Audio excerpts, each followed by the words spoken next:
We are recording a video on Teams.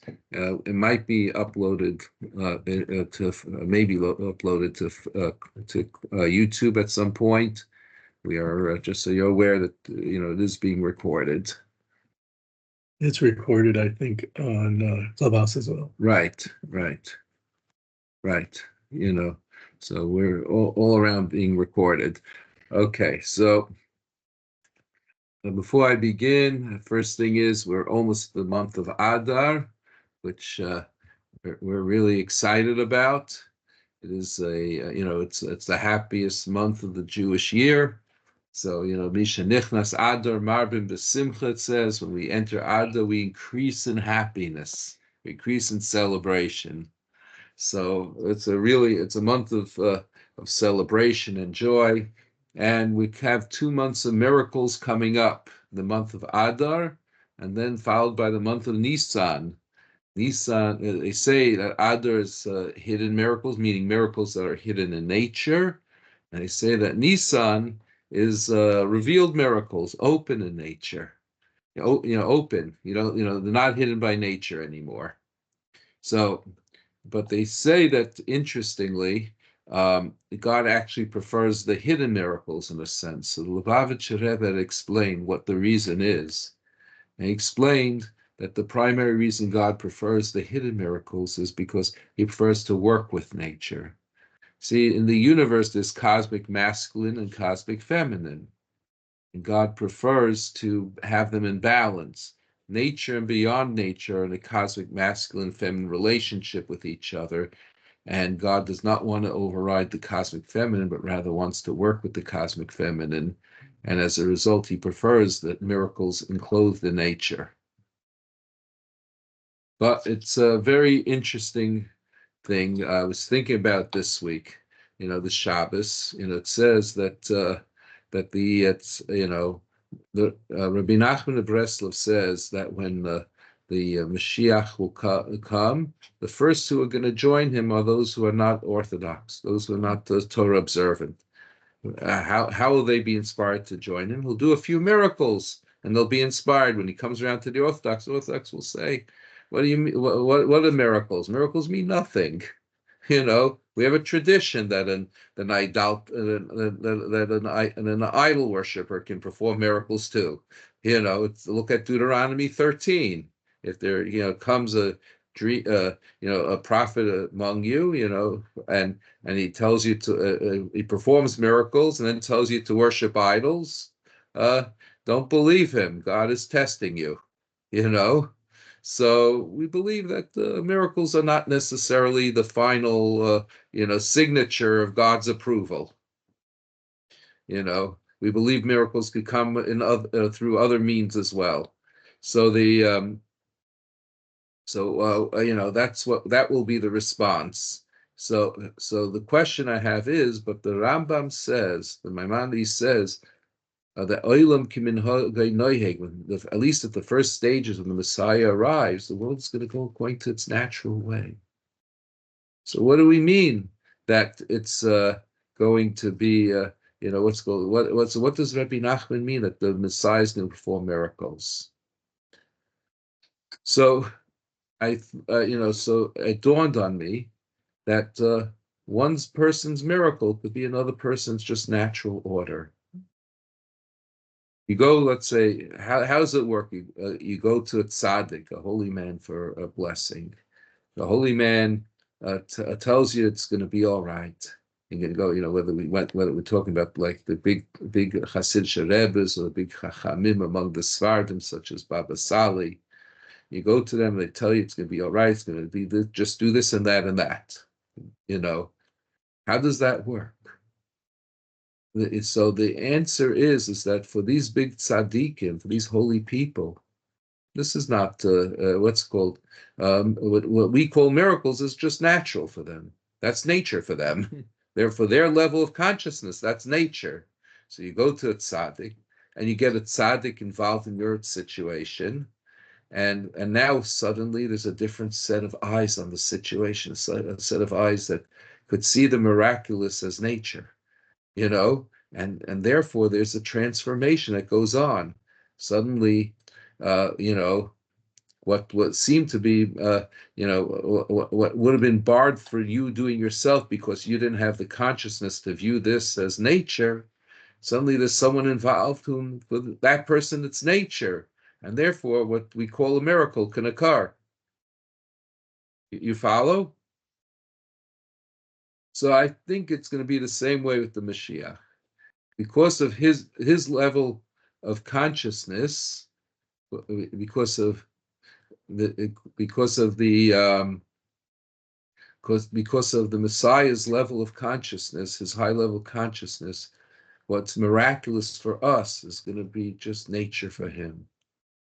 So he will be fulfilling what the Maimonides says at the initial stages when the Messiah arrives, that the world will follow the natural pattern. There won't be any big miracles. But for the Messiah, that's true. His miracles are not miracles for him. That's just nature. That's just the way life goes, and that's how I see it. So, and we can grow spiritually in ways in which what was previously miraculous for us is just the way of nature. We could grow that way. We could spiritually grow to that consciousness. Now it says of the holy Hasidic Rebbe, Rav Nachum of Chernobyl. He was a student both of the Baal Shem Tov and of the Mezat Shemagi. He was one of those rare people who was student of both and quotes both directly. So it says by him, in his latter years, it was like for him the Messiah arrived. That he was on that level of consciousness that and it was in such a state of spiritual ecstasy that for him it was like the Messiah arrived. He was in that state of consciousness. So let us hope that we level up in consciousness. We learn how to level up in consciousness, and what was one time for us seemed miraculous will be just the way of nature, just the natural order of things. So with that, we're gonna wishing everyone a beautiful and miraculously positive upcoming Adar, followed by a miraculously positive upcoming Nisan. To enjoy the month of miracles, big time. We should see the ultimate miracle, the arrival of the Messiah himself. So with that in mind, just want to make my general announcements for those who join us. That if you had any plans to donate anything whatsoever to our class, instead donate to something close to my heart. It could be among, but not excluding. Among those would be Breslov.org, Chabad.org, Kolel Chabad, United Hatzalah, Magen David Adom, American Friends of Migdal Or, all sorts of organizations that are, promoting Jewish mystical thought and also promoting social welfare. Also, you could donate to the synagogue. We broadcast from Congregation Am Echad. And with that, let us open to our book. Okay. So we are on page 714 of the book, and we are in the. We're going to start with the second paragraph on page 714 for those following inside. Just to remind everybody, in case you're new, we are learning from the book Shomer Emunim, the Introduction to Kabbalah by Rabbi Yosef Ergas, with translation, commentary, and Kabbalah Overview by Avinoam Fraenkel.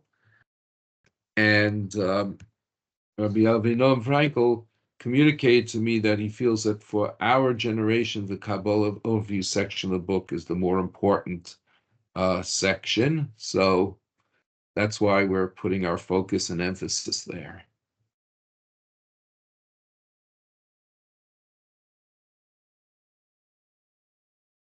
Okay. The following quotation from the Arizal succinctly brings together many of the ideas discussed in this chapter and highlights the world's journey to the state of relative perfection, which will only be reached with the arrival of the Messiah.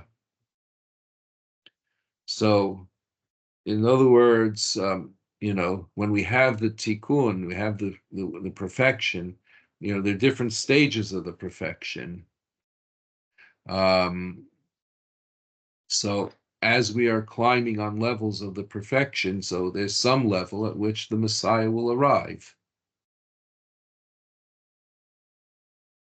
It also refers to the tikkun, reconfiguration, as the formulation of a partzuf, a presentation, a concept that will be elaborated on in the next chapter. And just to give you a sense of what a partzuf is, a partzuf is, I was taught, is closely related to the concept of the word gestalt. Gestalt means a whole holistic worldview of integrated parts. And the idea is that as part of the cosmic repair, as part of the tikkun, the sfirot themselves grow. We grow the sfirot. The universe is alive, and it's got a consciousness, and which is the sfirot, and that consciousness itself grows. The consciousness of the universe itself grows, and that is part of that's part of the tikkun process. So it goes through relative states of what's called in Hebrew ibur, yanika, and mochin, which means ibur is pregnancy, yanika is nursling, and mochin means mentalities or maturity. So it goes from pregnancy, childhood to maturity, and of course, what for one aspect could be, let's say a maturity, and another aspect could still be, from another angle, could still be, pregnancy, fetal state. These it's a relative scale. Depends how you're looking at it. It's very similar to, are you a child? Are you the son, the child of someone, or are you the child of you're the parent of someone else? Well, it depends who's looking. You're looking at your parents, you're the child of your parents. You're looking at your children, you're the parents of your children. So this relative scale depends on how you're looking at it, because there's always growth, there's always tikkun, and it's going to continue. The process of our cosmic growth is going to continue indefinitely. We're not. This is not a static system. This is a pattern, and the pattern just keeps continuing.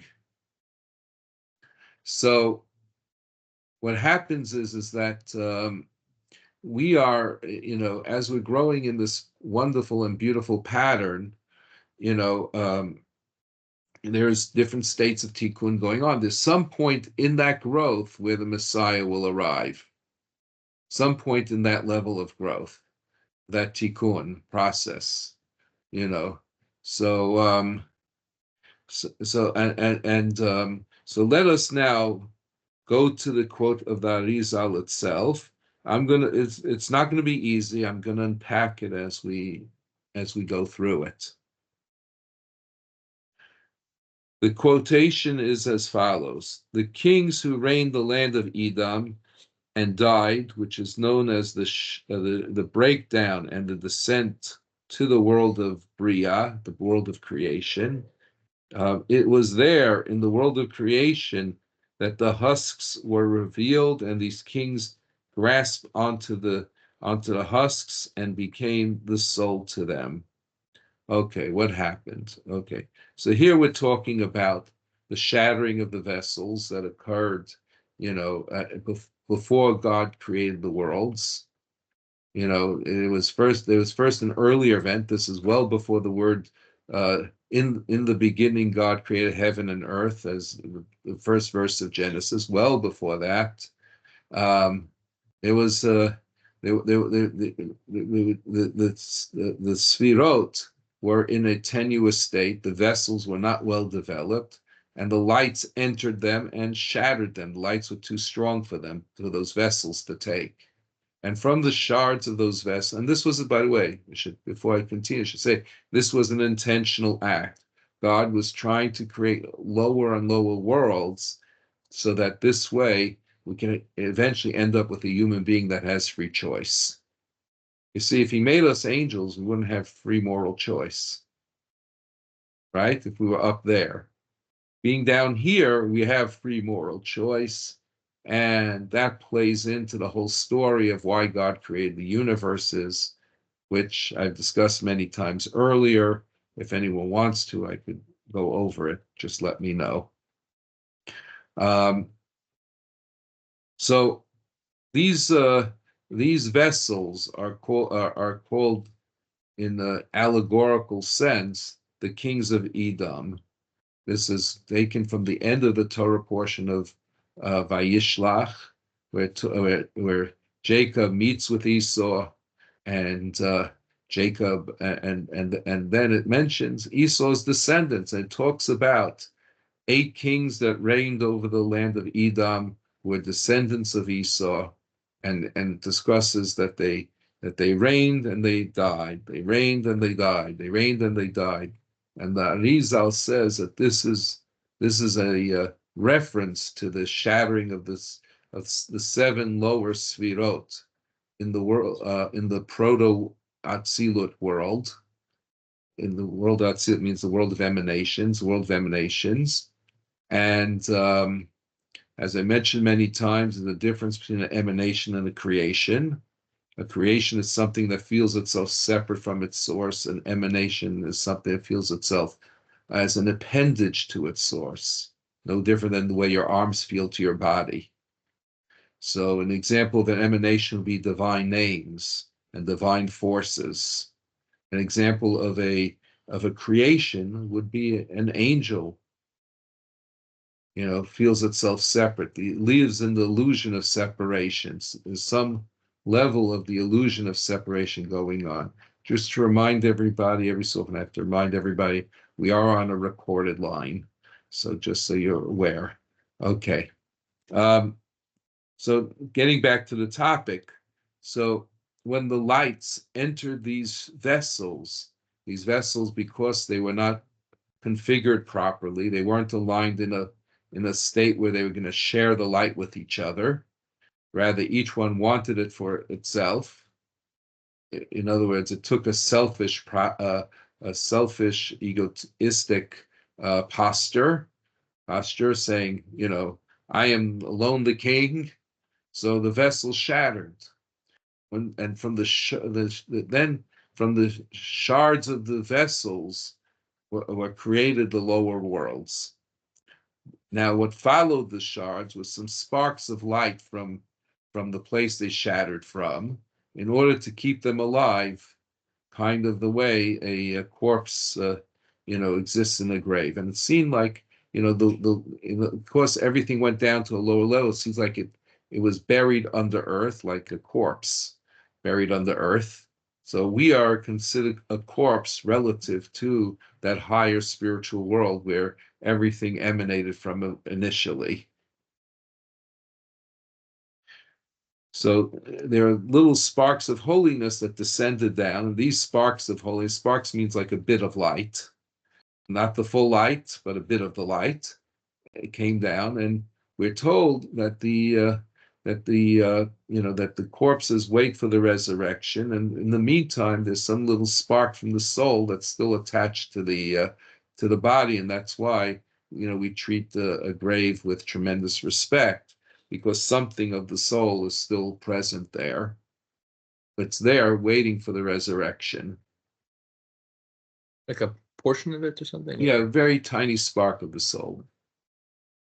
It's just there awaiting the resurrection.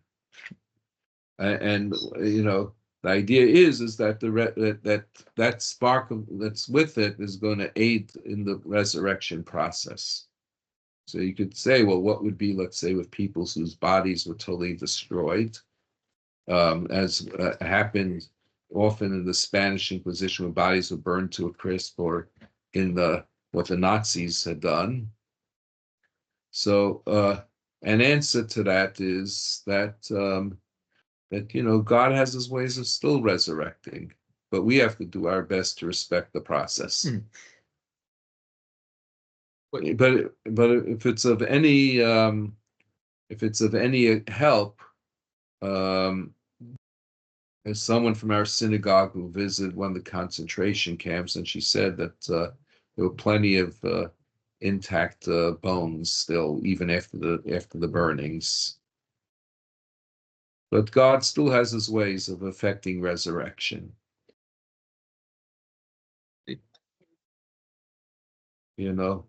So anyways, 7:14.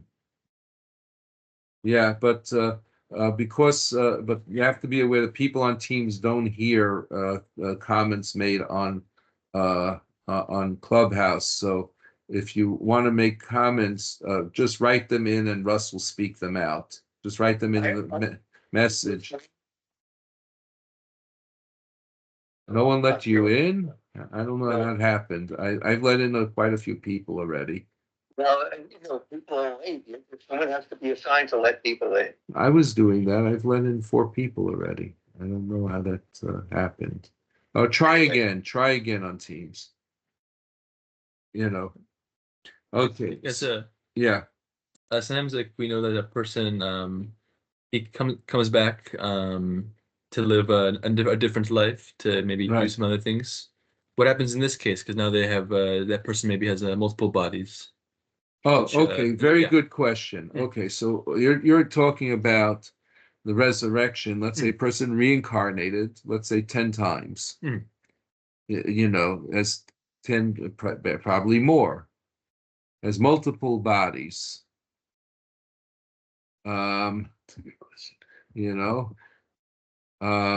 Okay. So the answer is the answer is that each body will get up, because what happens is that every reincarnation, the Jewish notion of reincarnation says as such: the soul, the job of a soul is too much to do in one lifetime, and there's a spark of the soul for each lifetime. So each lifetime has its spark, and that spark is what animates that body. The rest of the soul is kind of archived, if you will, during that lifetime. And it's that spark that's the active element in the body. So each spark of the soul has its own body. Okay. So does reincarnation exist in Judaism or not? Mostly I'd say yes, but there is what to say for those who claim that there is no reincarnation in Judaism, because it's not, in most cases, it's not the exact same spark that animates the body twice. There are extreme exceptions where the same spark does come back, but those are considered extreme exceptions. So for the most part, it's the same soul, but a different spark of the soul. So if you take, let's say, and this way you can reconcile those who say reincarnation exists and those who say reincarnation doesn't exist. It doesn't exist because you're not really the exact same person in that sense, because it's a different spark. And it does exist because you are the same person in a certain sense. It's the same soul. So it kind of finds a middle ground between the two views. But Rav Chaim Vital says there are extreme sins for which a person, even the same spark, would come back, but that's considered very, very rare.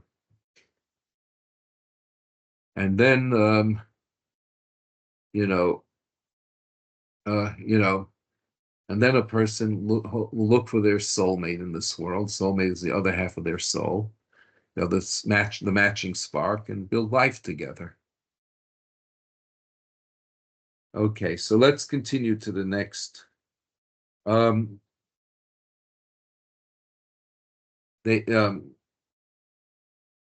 all went out separated from each other, not in the scheme of lines, meaning the scheme of Yosher in Hebrew, and not integrate with each other. And this goes back to what I was saying. They what's it called? They weren't in a position to integrate with each other. Each one was like an isolated ego center, if you will. Rather, each one was on its own and one beneath the other in the scheme of Igulim as mentioned above. So each one was on its own, one below the other. In it's very strict, unidimensional hierarchical structure. It was one on top of the other, on top of the other, on top of the other, on top of the other. They were, in other words, instead of being in 3 columns, they were stacked on each other. Right, we were only talking about the lower 7 of the 10 sfirot. The upper 3 sfirot were in the configuration of 3 columns. The Keter, Chochma, and Bina, they were in a configuration of center, right, and left. But the others were not in a right and left configuration, but rather they were stacked one on the other. And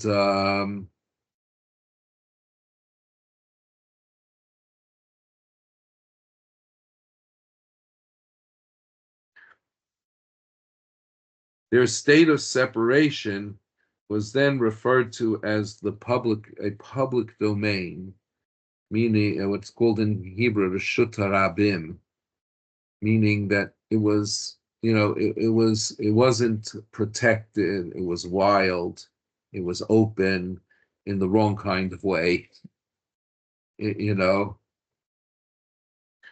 also conveys a domain of multiplicity, which existed after the shattered state of Tohu, as we mentioned earlier. Their multiplicity relates to their father, and afterwards when they enter the womb of their mother, which is Bina, which is a secret of Ibur, gestation, they're rectified and made into a private domain, a domain of integrated unity of Tikkun. So remember, I mentioned to you that part of the process of achieving Tikkun, of achieving this cosmic rectification, is a period of Ibur, a period of gestation, a fetal state.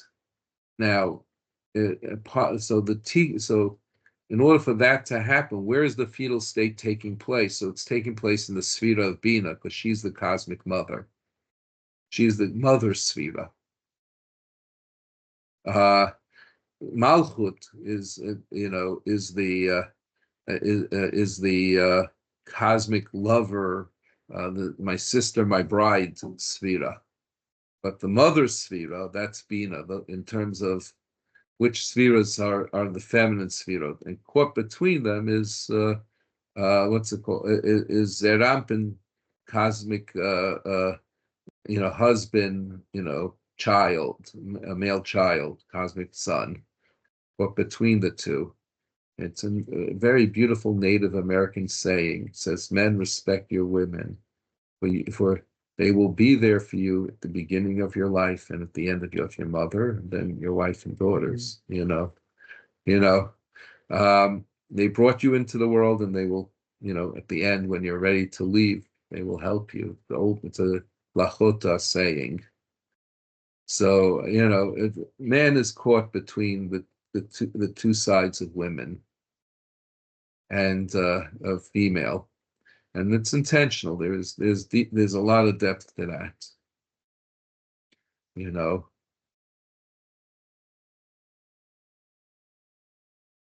I don't know that I want to over discuss it online, but maybe offline. Okay. The idea is that they are joined and bound and held within each other and manifest and enclosed within each other, and they're referred to as a single unified parts of presentation. Okay, this already, I'm not really trying to, let me see how he means this. I think he means that the sfirot begin to integrate with each other, they enclose within each other, and they interact with each other, and this way they become a single partsuf, which he translates as, literally partsuf is a Greek word for face. That's what it is, it means a face, so single, but they mean, in colloquial English, would mean a presentation, or as I said earlier, gestalt, a whole integrated worldview. Like I said, the sfirot are growing. The universe is in a state of growth, in a state of spiritual growth. We have our relationship with God individually, right? We're growing, taking in, downloading more and more of the light. And the sfirot are also in that process themselves. They are also, the sfirot, we are little samplings of the sfirot. Our souls are samplings of the sfirot. Our bodies sampling of the physical universe, where it's all one integrated whole. These kings, which again are the sfirot before the that had shattered, still will not undergo complete birur, meaning purification, until messianic times. It is then that the impurities will be completely purified and will become nullified as per the secret, and he will eliminate death forever. We tend to, we tend to think, because of the low state, because of our world, this low consciousness of our world, that death is the default and life is something superimposed on death. That would be, a hard physicist look at life as we see it today, right? Things are naturally dead, and then something crazy happens that there's life. The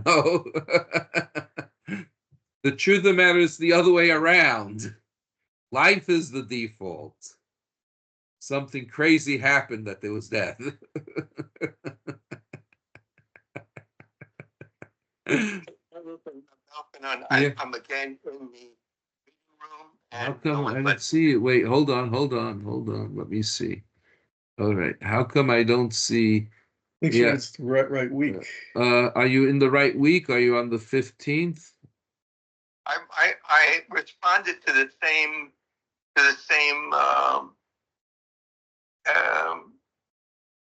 I don't know, it doesn't tell me week. I'm in the meeting. Okay, okay, I hear you. I don't see you, so it's probably some technical difficulty going on, Alan. It said that there were others in the meeting. No, it doesn't. You want to come around, David, take a look? Wait, I'm bringing my technical assistant around. Give me a second. Bring my technical assistant around just to see. It would tell me if there are others here. That's why I was asking him if when he logged in, like normally teams will say there's 8 people already in the meeting or whatever. Right. Someone in the meeting should let you in soon. Wait. Press this minus sign. Press the minus sign. Okay, I'll press the minus sign. Okay. And then in the teams meeting in the community, you're in the Jewish mystical thoughts. Are you in JMT Jewish Mystical Thought meeting? I clicked the thing that just set it up, and I don't know what meeting it is. It's just okay. I went into maybe you have to first join. Yeah, I think you have to maybe you just first have to join the group before you can enter the meeting. Yeah, maybe you have to join the group first. How do I do that? Anyway, just go on with your thing. This is a disaster from my point of view. But whatever. I'm sorry, Alan. We'll get it straightened out. Don't worry. Okay. Yeah, we'll figure it out. Yeah. We'll figure it out, Alan.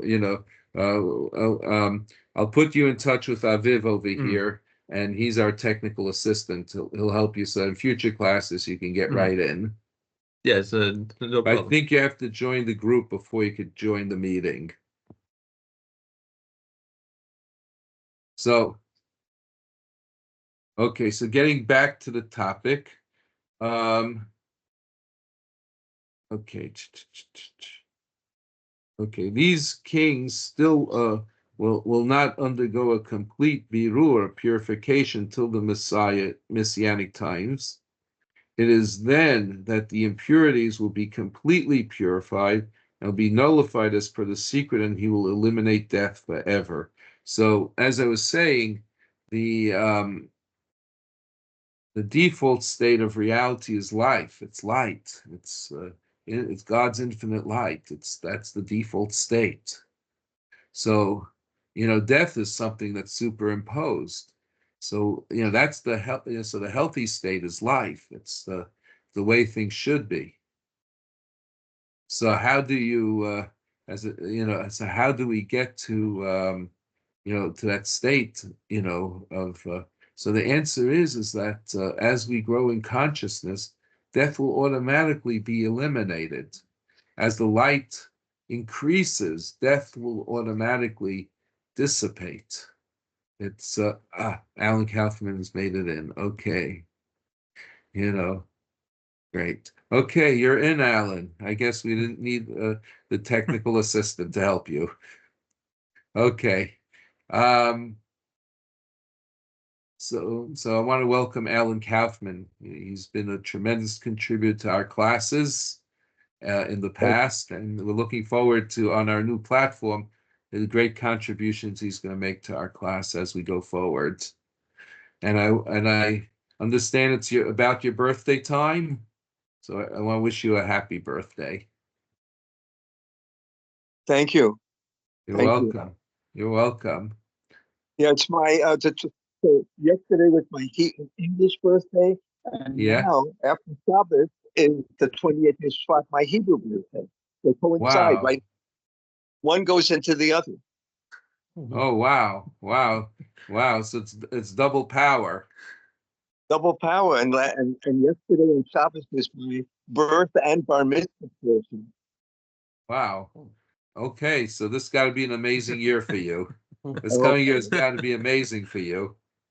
Thank you. You're welcome. So continuing on, yeah. Regarding death, isn't it just an illusion anyway? Because we only see death from our perspective because it's just a transition. Isn't that true? Yeah. It's an illusion. As much of these illusions, it's really a case of limited perspective. Because we are in a state of limited perspective, we only see so much. So, we don't see beyond what the physical eyes could see, what the physical ears could hear. We don't perceive it's hard to unless we spiritually grow, then we can see further. But and different kinds of spiritual growth. We're not going into that right now. But as we are presently, there's the curtain is just the curtain of our own limitations, limits on our own senses. The good so getting back to the text, the good within within the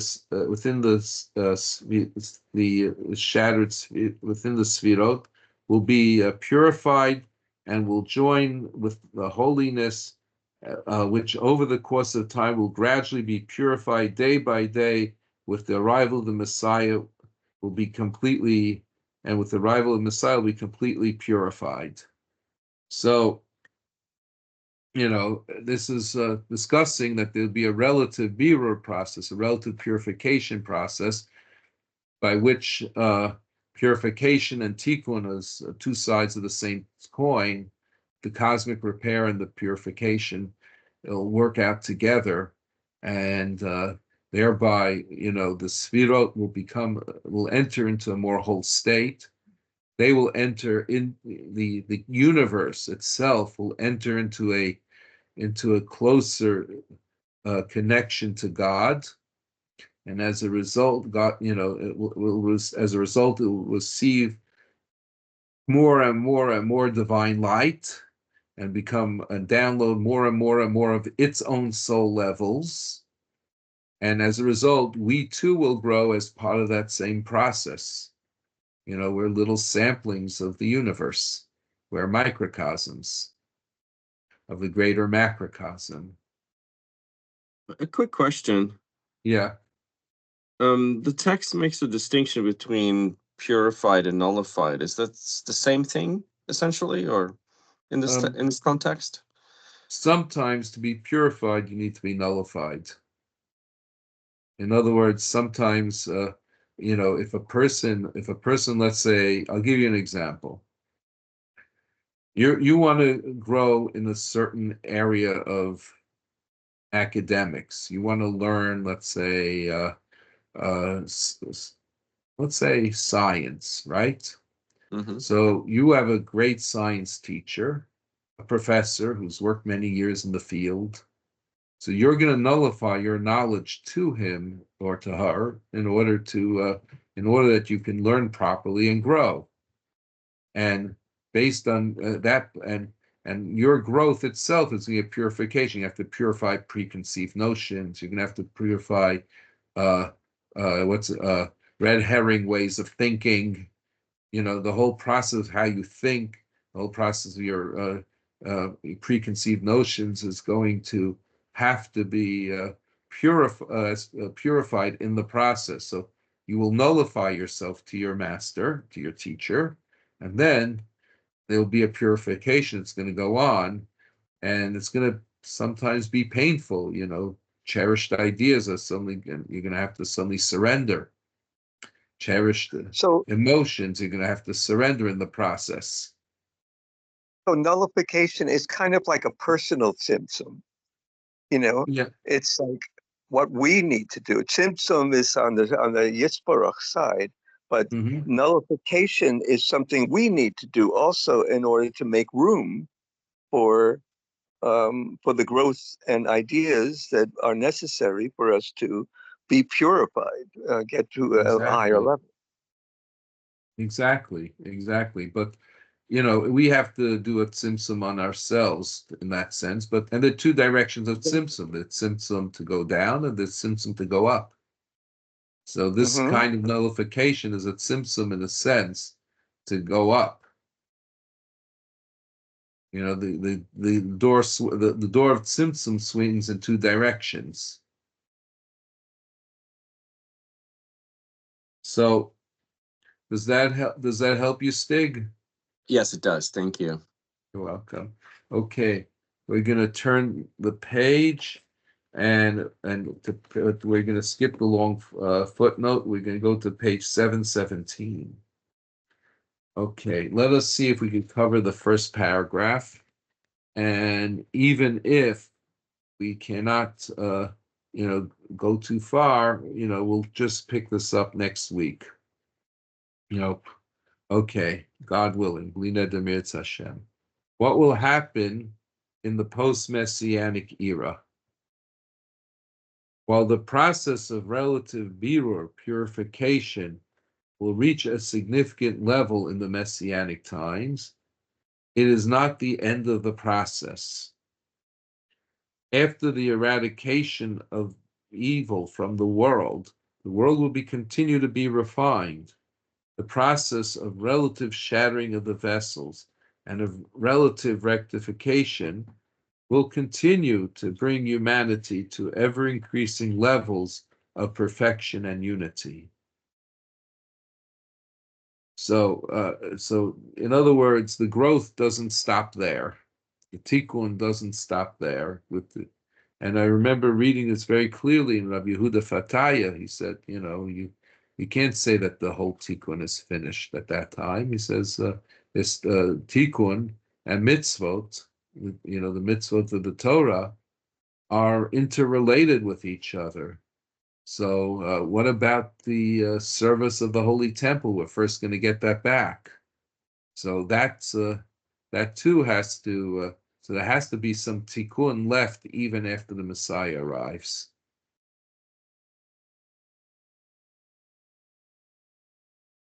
So with the outset of messianic times, the quote unquote kings, the sfirot that shattered, will have been fully rectified, and existence will become integrated, become an integrated diversity of Yosher, meaning the linear sfirot. In other words, the fully rectified sfirot. And so those words you should underline if you can. If I had a pencil, I would do that right here. Integrated diversity. It's a very key term.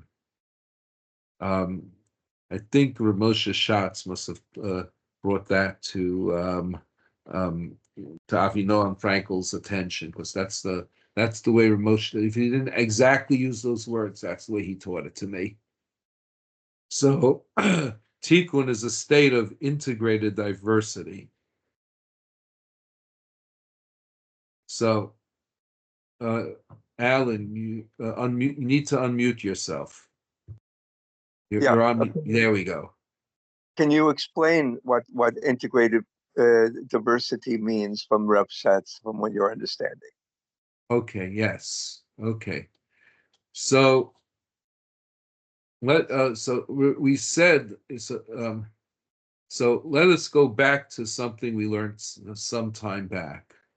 We spoke about the bound sfirot, which and we spoke about the sfirot in the state of points, separate points, and then we spoke about them as integrated like hailstones, right? Right? Those were zugesund. Okay, those were those are the three states of the sfirot. So the what's called akudim, nekudim, and berudim. So the state of where they're totally bound, that's the state of the sfirot.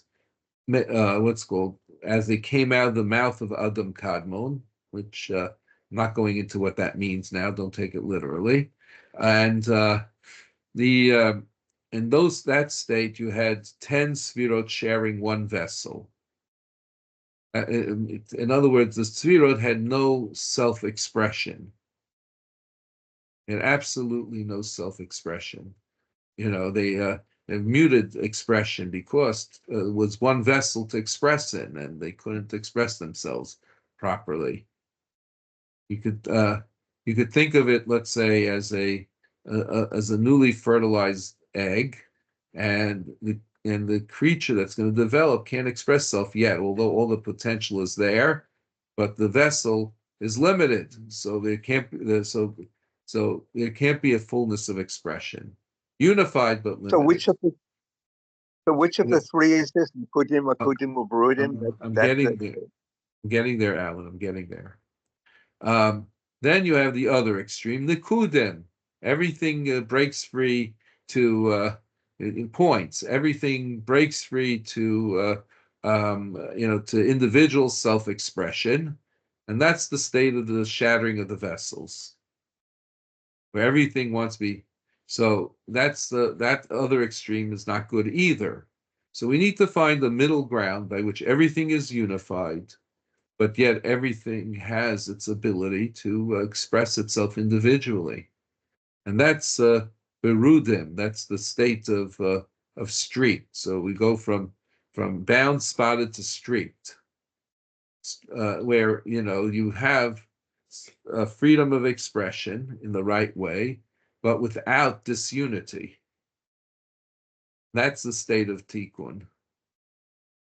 So and that's why I said that word integrated diversity should really be underlined.